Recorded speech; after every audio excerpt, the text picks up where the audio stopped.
As it turned out, a couple of the guys that had been picking on Mark that day in the locker room were good friends of mine, but when they found out I was hanging out with Mark, they started picking on me for a few weeks. However, soon they lost interest in both of us. All except for Stephen. He seemed to delight in calling the two of us names whenever he saw us for about a month after I rescued Mark.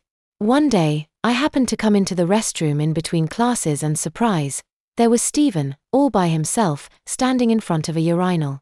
And what was even better was, he didn't see me come in. I snuck right up behind him, and with my whole body, I pushed him into the urinal and pulled the flush handle. Stephen got completely soaked down his front. I didn't bother to stick around either. I let go of Stephen and ran for the door. I still needed to pee, but I figured I could wait until after class. I never did hear how Stephen got away with no one finding out about that or seeing him soaked, but he also never bothered Mark or me again. Like I said, Mark and I became the best of friends, and I did my best to help him deal with his problem. Before I met Mark, he didn't wear any sort of protection for his wetting problem. After a few weeks, I convinced him to ask his parents for some good nights.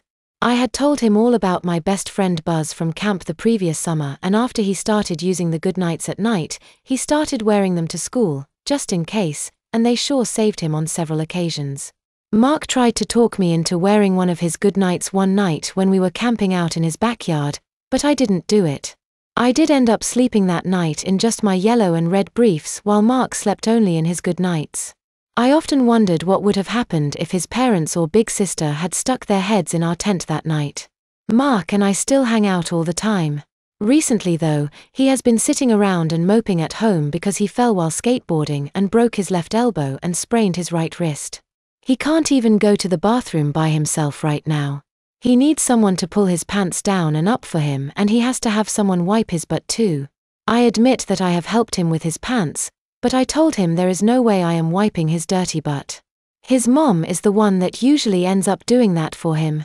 Meeting Mark and becoming good friends was great, but it didn't stop me from looking for those close encounters. Mark is the only person I have ever confided in about my fixation, and he is more than cool with it. I had another close encounter near the end of the school year. It was brief but memorable. I had been growing pretty fast that year and all of my pants were getting tight on me, so Mom had taken me clothes shopping. We went to this outlet store. I had never been to one of these stores, but it was pretty cool. The dressing room, on the other hand, left a lot to be desired. It was a big room with a cold plastic bench that went around 3 of the walls. There were no dividers and only a curtain over the doorway that, when pulled back, anyone in the store could see into the room. Mom gave me 4 pairs of pants to try on, so I went into the dressing room. There was a boy already in there trying on clothes too. He looked to be about 14, maybe 15, but was still kind of on the small side. I didn't pay him too much attention until he pulled down his pants and I saw that he had on a regular diaper like little babies wear. He kept his back to me the entire time we were in there. For some reason, I didn't try to hide the fact that I was watching him. I took my time trying on my pants so that I could watch him as much as possible. Eventually, he was done, got dressed, and just before he left, he turned around, smiled a big smile at me and walked out of the curtain. I sat stunned for a moment, then quickly put my clothes back on and went back to the sales floor, hoping to see him still there, but I was too late. I recently saw the boy from the drugstore again, the boy whose mother was so mean to him. I saw him shortly after school let out that year. I was at Radio Shack with my dad and I had gone to look at the electronic keyboards. I had wanted a keyboard for about a year and I drooled over them every chance I got. I thought Dad was just about done when the sales guy started to talk to Dad about a new cell phone. My dad has got to have the newest and best phone available and the guys at Radio Shack know it. So, since I knew we were going to be a while, I decided to go look at their radio-controlled cars, and that is when I ran into him again. He was looking at the cars too, and this time, I got to strike up a conversation with him. I learned that his name was Sean and his dad was buying them a new computer. I looked over to the computers and saw who I thought must be his dad. He was a very big man, and I don't mean with muscles.